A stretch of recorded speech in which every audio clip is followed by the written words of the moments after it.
तो बताओ इस सृष्टि में ऊंचे से ऊंचा करतार कौन हुआ? करतार माने करने वाला, सृष्टि करने वाला ऊंचे से ऊंचा करतार कौन हुआ? सृष्टि के जो पहले पत्ते हैं राधा कृष्ण, वो तो ऊंचे से ऊंचे नहीं कहे जाएंगे, क्योंकि वो तो नीचे गिरने वाले हैं या ऊंचे चढ़ने वाले हैं? वो नीचे गिरते हैं। वो ऊंचे से ऊंचे करतार नहीं हो सकते। उनको जिन्होंने जन्म दिया, क्या उनको जिन्होंने जन्म दिया, वो जन्मदाता ऊंचे से ऊंचा करतार, ऊंचे से ऊंचा भगवंत कहा जाता है। क्या? ऊंचे से ऊंचा भगवंत। ऊंचा और नीचा निराकारी दुनिया की बात है या साकारी दुनिया की बात है? साकारी दुनिया की बात है। साकारी दुनिया में ऊंचे से ऊंचे भी होते हैं और नीचे से नीचे भी होते हैं। तो देखो, तुम बच्चों की बुद्धि में ये रहता है कि बरोबर बाबा और पीछे बनता है सूक्ष्म वतन। क्या? बाबा जो साकार भी है और अव्यक्त भी है।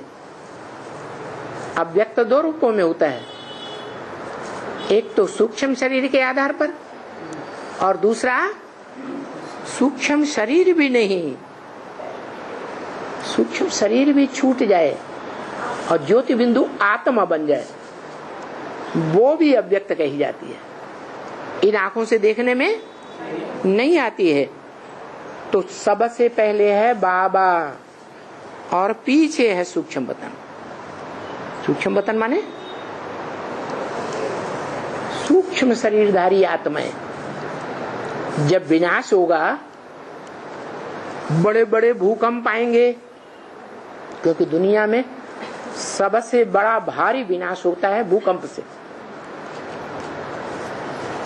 ढेर के ढेर अकाले मौत होंगी। तो अकाले मौत धारण करने वाले सूक्ष्म शरीर लेंगे या नहीं लेंगे? हैं? सूक्ष्म शरीर धारण करेंगे तो उनको सूक्ष्म वतन चाहिए। तो वो रहा सूक्ष्म वतन। स्थूल शरीर छोड़ते जाएंगे और सूक्ष्म वतन में पहुंचते जाएंगे। पहले बाबा, क्योंकि बाबा को तो इस सृष्टि में अंत तक रहना ही है या नहीं रहना है? रहना है।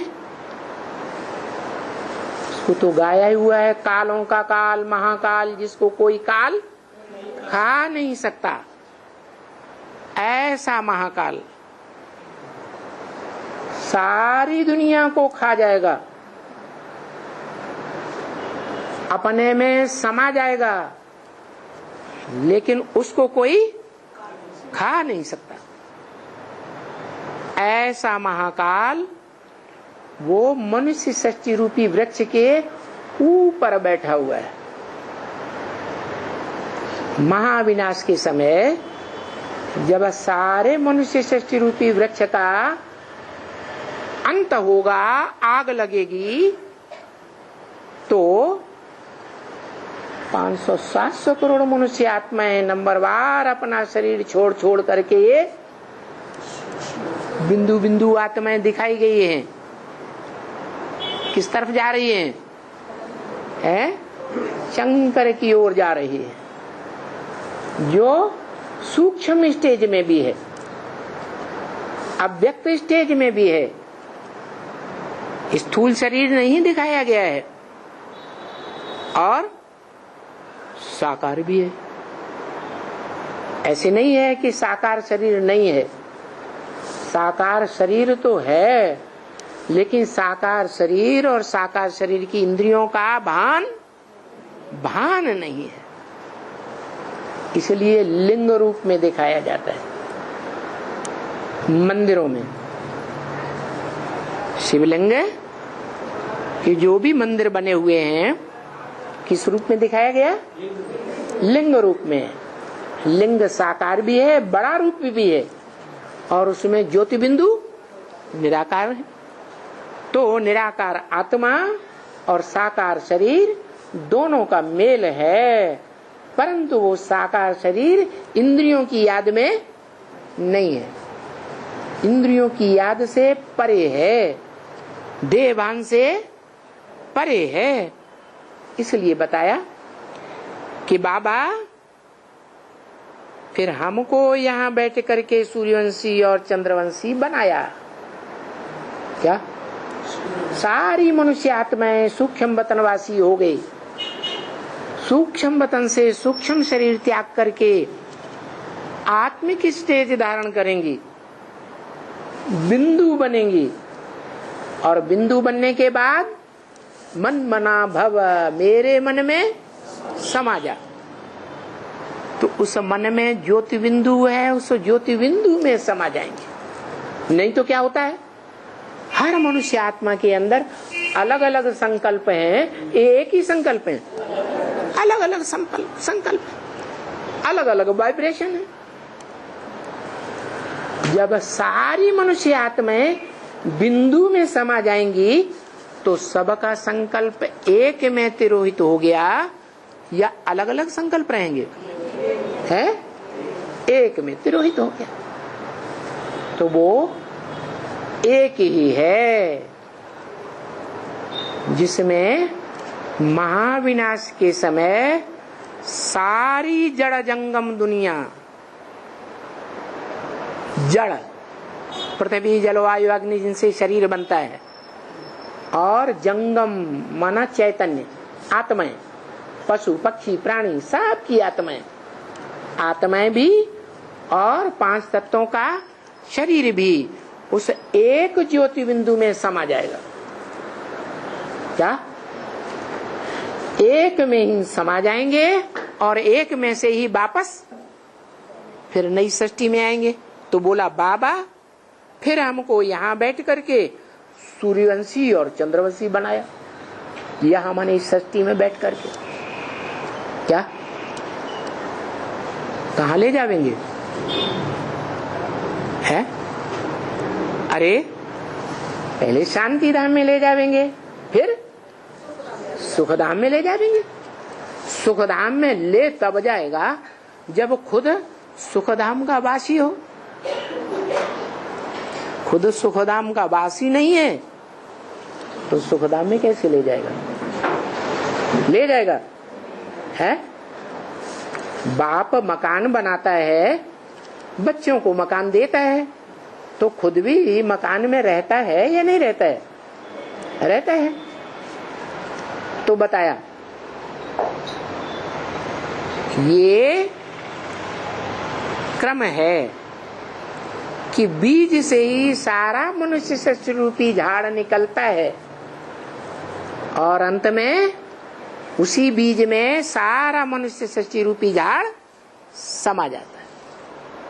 इसलिए गीता में लिखा है न अहम तेषु ते मैं, क्या मैं जो इस सृष्टि का बीज रूप हूं,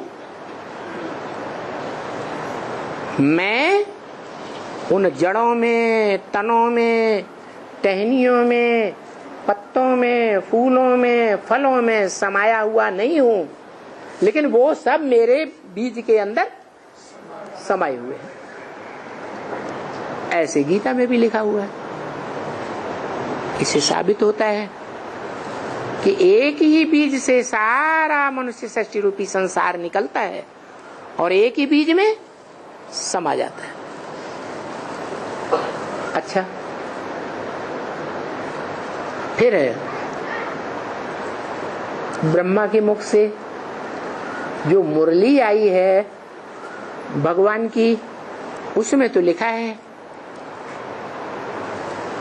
कि तुम सब आत्माएं परम धाम की रहने वाली हो। कहाँ की रहने वाली हो? परम धाम की रहने वाली हो। परम धाम से इस सृष्टि पर आती हो, टाइम टू टाइम जन्म लेती हो, मनुष्य का जन्म लेती हो। महाविनाश के टाइम सभी मनुष्य आत्माएं अपना शरीर छोड़ करके कहाँ जाएंगी? परमधाम वापस जाएंगे। तो ये बीच में मनुष्य सृष्टि के झाड़ के ऊपर ये जो बैठा हुआ है, ये क्यों दिखा दिया कि इसमें समा जाती है? तो बोला है तुम बच्चे परमधाम को भी सृष्टि पर उतार लेंगे। क्या बोला? तुम बच्चे परमधाम को भी इस सृष्टि पर उतार लेंगे। इसका मतलब जो उतारने वाले बच्चे हैं उनमें अव्वल नंबर कोई बच्चा होगा या नहीं होगा? जो होगा वो पहले पहले परमधाम को इस सृष्टि पर अपने अंदर समाएगा। जो ऊंचे से ऊंचा धाम कहा जाता है। इसीलिए मुरली में बोला भगवान बाप ने ब्रह्मा के द्वारा अपने घर को याद करो, बाप को याद करो और स्वर्ग को याद करो। अब बताओ तीन तीन को याद करें कि एक एक को याद करें? क्यों? ये तो तीन बातें हो गई। हाँ, जब परमधाम को तुम बच्चे इस सृष्टि पर उतार लेते हो, उनमें जो अव्वल नंबर बच्चा परमधाम को इस सृष्टि पर उतारता है, उसके अंदर स्वतः ही वो परमधाम समा गया। उस परमधाम में जहां से सारी मनुष्य आत्माएं निकलती हैं, जैसे वसुधैव कुटुंबकम कहा जाता है। सारी वसुधा हमारा कुटुंब परिवार है। बताओ, ये जो परिवार है, माँ है, छोटे बड़े बच्चे हैं, भाई हैं, बहनें हैं, ये सब परिवार कहाँ से आया? कोई से पूछते हैं परिवार के भांतियों से, तुमको जन्म किसने दिया? तो अज्ञानी बच्चे होंगे तो कहेंगे माता ने जन्म दिया। क्या कहेंगे? किसने जन्म दिया? माता ने जन्म दिया। बच्चे बड़े होंगे, फिर उनसे पूछा जाए माता में तुम कहां से आए, तो उन्हें ध्यान आएगा ना, माता में बच्चे कहां से आते हैं? बीज से आए ना, तो बीज बाप हुआ ना। तो जो बीज बाप है उसमें सारा परिवार भरा हुआ है, वो है हद का परिवार। और ये है मनुष्य सृष्टि रूपी बेहद का परिवार। ये मनुष्य सृष्टि रूपी जो बेहद का परिवार है, इसका भी कोई बीज रूप बाप है। कौन? जिसे सब धर्म वाले आदम, एडम, आदिनाथ, आदिदेव के रूप में मानते हैं। तो माँ सारी मनुष्य सृष्टि में एक ही बीज है। सारी मनुष्य सृष्टि का एक बीज बाप, जिस बीज में से 500-700 करोड़ बच्चों का जन्म होता है। अरे, हद का बाप होता है? नहीं होता है। हद का बाप होता है। हद का बाप जो हद का परिवार पैदा करता है, उस हद के परिवार में ढेर के ढेर जो भांति होते हैं परिवार के, छोटे बड़े बच्चे, बच्चियां, माता, वो कहां से आते हैं? कहां से आते हैं? कहेंगे माँ के पेट से आते हैं। अरे माँ के पेट में भी कहां से आते हैं?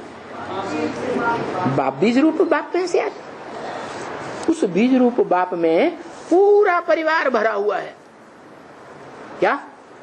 छोटे बड़े सब बच्चे बच्चियां उसी में भरे हुए हैं।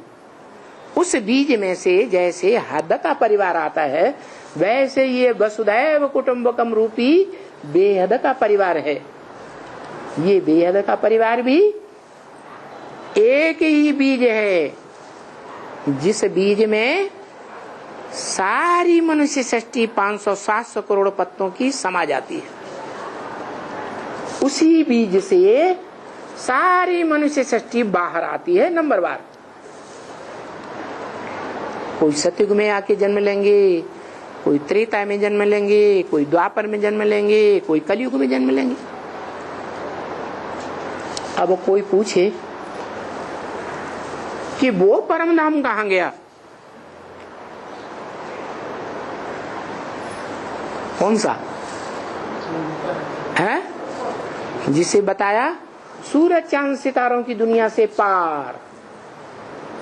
और गीता में भी लिखा हुआ है, न तद भाषयते सूर्य न शशांको न पावक है यद गत्वा न निवर्तन्ते तद धाम परमम् मम। कौन सा परम धाम मेरा है?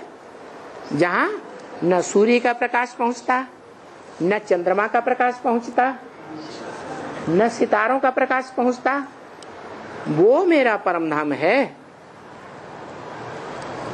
जहां का मैं रहने वाला हूं।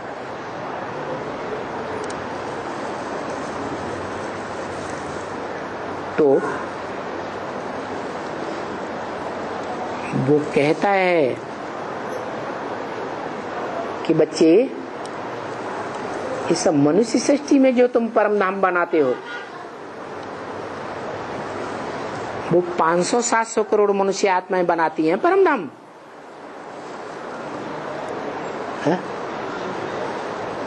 कि थोड़ी सी आत्माएं जो आत्मिक स्टेज में इकट्ठी होकर रहती हैं वो बनाती हैं। परम धाम में तो आत्मिक स्टेज में रहेंगी ना, बिंदु की स्टेज में रहेंगी ना। लेकिन इस साकार सृष्टि में जो परम धाम बनेगा, वहां कितने बच्चे होंगे जो आत्मिक स्टेज में होंगे? 4.5 लाख होंगे। तो 4.5 लाख जो बीज हैं सारी मनुष्य सृष्टि के, उनमें 500-700 करोड़ समाये हुए हैं। क्या कहा? 4.5 लाख में सारी दुनिया की जो भी मनुष्य आत्माएं हैं वो सब उसमें समाई हुई है। 4.5 लाख। तो जो 4.5 लाख हैं वो पहले पहले मनमना भव बनेंगे या 500-700 करोड़ पहले मनमना भव बनेंगे? 4.5 लाख पहले पहले मनमना भव बनेंगे। जो 4.5 लाख पहले पहले मनमना भव बनेंगे, वो आत्माएं निराकारी स्टेज में आ जाएंगी या नहीं? मनमना भव हो जाएंगी या नहीं? बाप के मन बुद्धि रूपी आत्मा ज्योति बिंदु में समा जाएंगी या नहीं?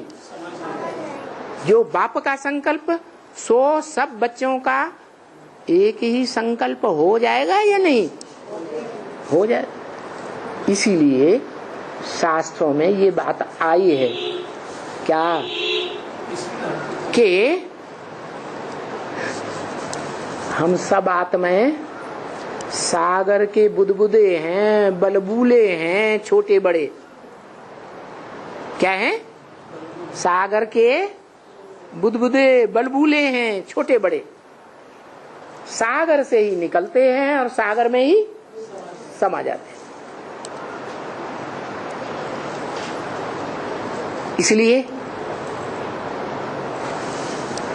शंकराचार्य ने लिख दिया था, वास्तव में तो एको ब्रह्म द्वितीयो नास्ति। क्या? एक ही ब्रह्म है, दूसरा कुछ भी नहीं। मूल रूप में उन्होंने बता दिया कि मूल रूप में ये संसार क्या है? एक ही बीज है जिसमें से ये सारी सृष्टि निकलती है और अंत में सब उसी में समा जाते हैं। कब समा जाते हैं? तब समा जाते हैं जब वो वृक्ष का बीज वृक्ष से डिटैच हो जाता है। नष्टो मोहा स्मृति लब्धा हो जाता है। मनुष्य सृष्टि रूपी वृक्ष है तो उसका पहला कोई फल भी होता होगा? नहीं, पहला फल होता है। उस पहले फल में कोई बीज भी पकता होगा, फल पकता है तो बीज उस फल से डिटैच हो जाता है, सारे वृक्ष से डिटैच हो जाता है।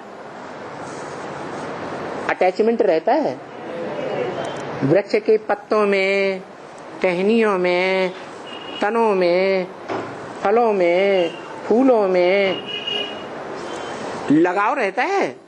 नहीं लगाव रहता। तो यही बाप सिखलाने आए, जो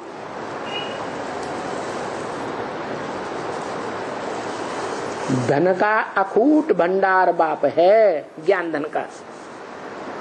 क्या ज्ञान धन, क्या ज्ञान सिखलाने आए हैं? नष्टो मोहा स्मृति लब्धा कैसे बना जाए, इस सारी दुनिया से मोह नष्ट हो जाए, अपनी देह से मोह नष्ट हो जाए, देह के पदार्थों से मोह नष्ट हो जाए, और देह के संबंधियों से, देह के संपर्कियों से भी मोह नष्ट हो जाए। कैसे नष्ट होगा? वो भी गीता में लिख दिया, संगात संजायते कामा। क्या? संग करने से कामना उत्पन्न होती है, इच्छा उत्पन्न होती है।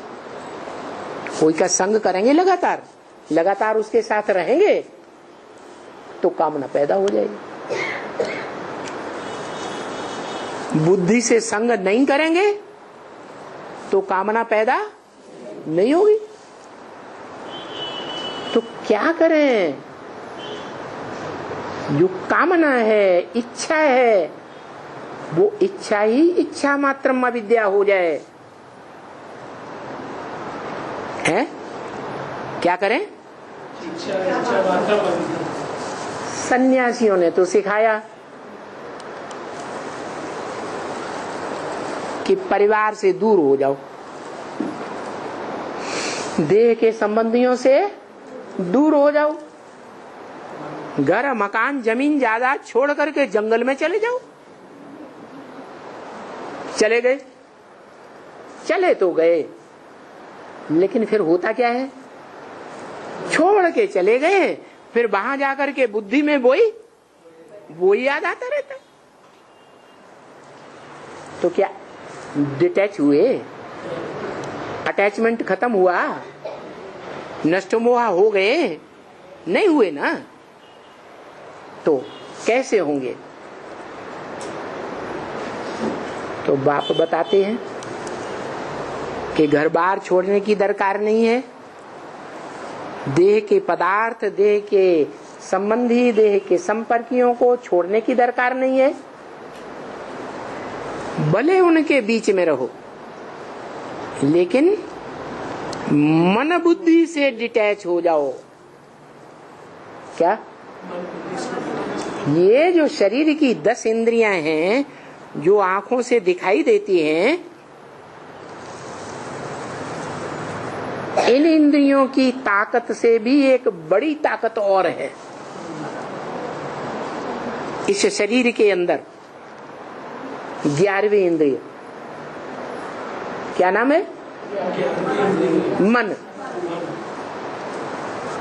उस मन को बुद्धि के कंट्रोल में करो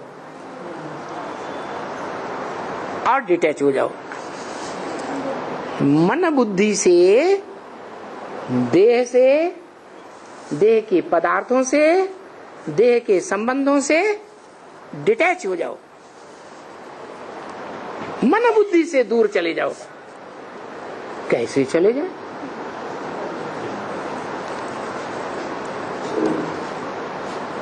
तो बताया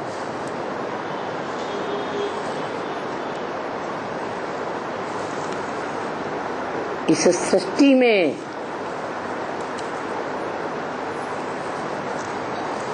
ज्ञान के आधार पर इतना तो जान सकते हो कि तुम वास्तव में क्या हो।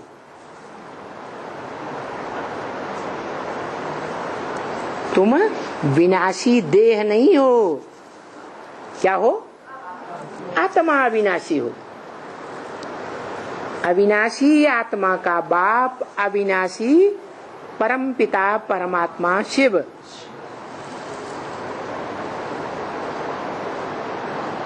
लेकिन वो परम पिता परमात्मा शिव जन्म मरण के चक्र से न्यारा है,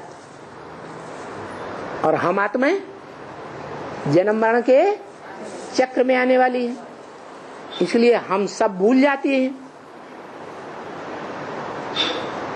मृत्यु होने के बाद, नया जन्म लेने के बाद हमें सब भूल जाता है, और उसको कुछ भी भूलता नहीं। वो त्रिकालदर्शी है। और हम तीनों काल के ज्ञाता नहीं है। तो वो आकर के बताता है कि तुम भी अपन को आत्मा समझो, पक्की प्रैक्टिस करो। क्या कि हम ये विनाशी 5 तत्वों का पुतला, मिट्टी का पुतला नहीं है। हम तो अविनाशी आत्मा हैं, और अविनाशी आत्मिक स्मृति में टिको।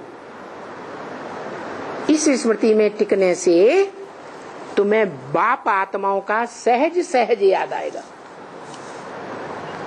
जो आत्माओं का बाप त्रिकालदर्शी है। कैसा है? त्रिकालदर्शी।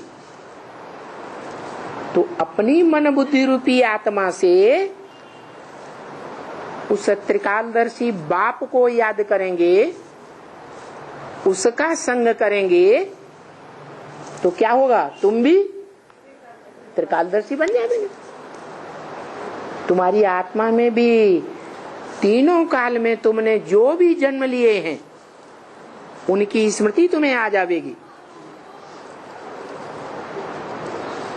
उनमें भी जो पहला पहला तुम्हारा जन्म है, श्रेष्ठ जन्म, 84 जन्मों में से पहला श्रेष्ठ जन्म, उसकी जब स्मृति आ जाएगी तो उसका बाप कौन है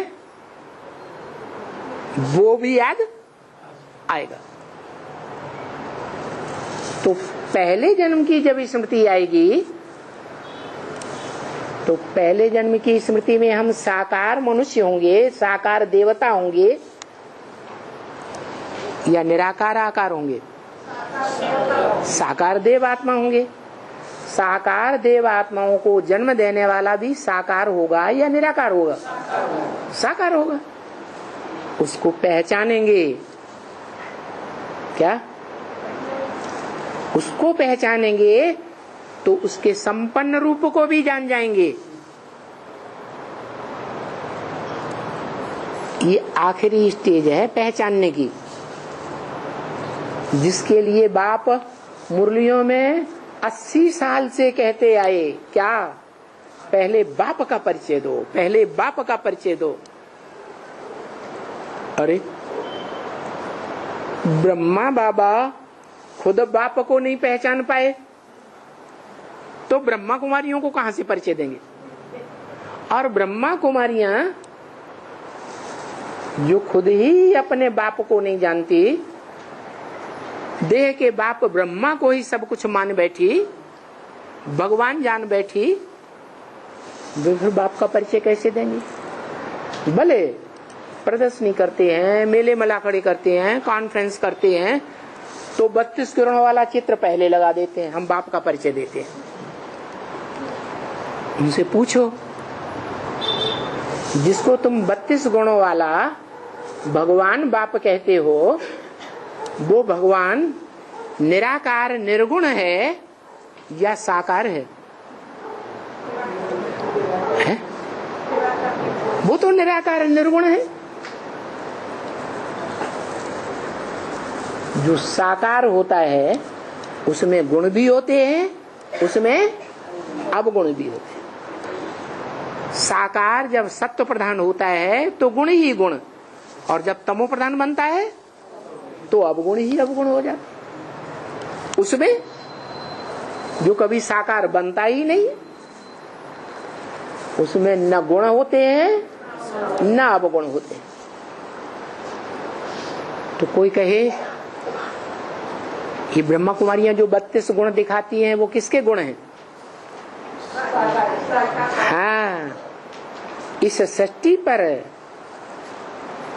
योग बल के आधार पर जो मनुष्य आत्मा पहले पहले बाप समान बनती है, बाप है भगवान एक, तो भगवान की रचना भी भगवान भगवती होगी या देवी देवता होंगे?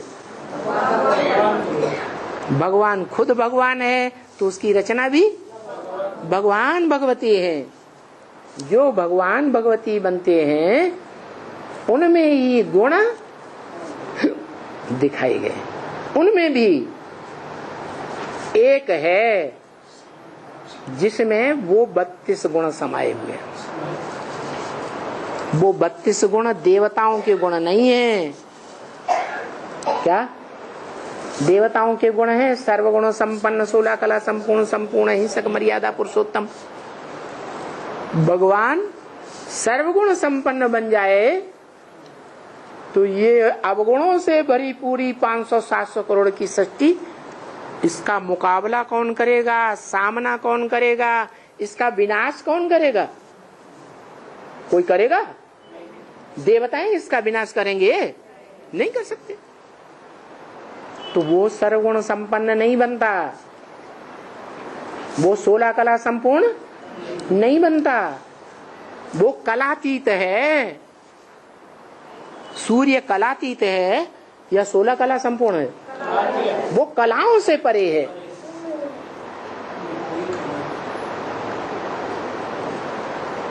कलाओं से परे, 16 कलाओं से परे। कलातीत कल्याण कल्पांतकारी, सारे कल्प का अंत करने वाला है। जो अंत है, दुनिया का कोई भी बड़े से बड़ा मनुष्यात्मा, धर्मात्मा, धर्म पिता कर ही नहीं सका। पुरानेपन का विनाश कोई ने नहीं किया। इब्राहिम बुद्ध क्राइस्ट आए, अपने अपने धर्म की स्थापना तो की, लेकिन पुरानी परंपराओं का नाश नहीं कर सके। तो जो काम दुनिया में कोई नहीं कर सकता, वो काम जो करे वो है भगवान।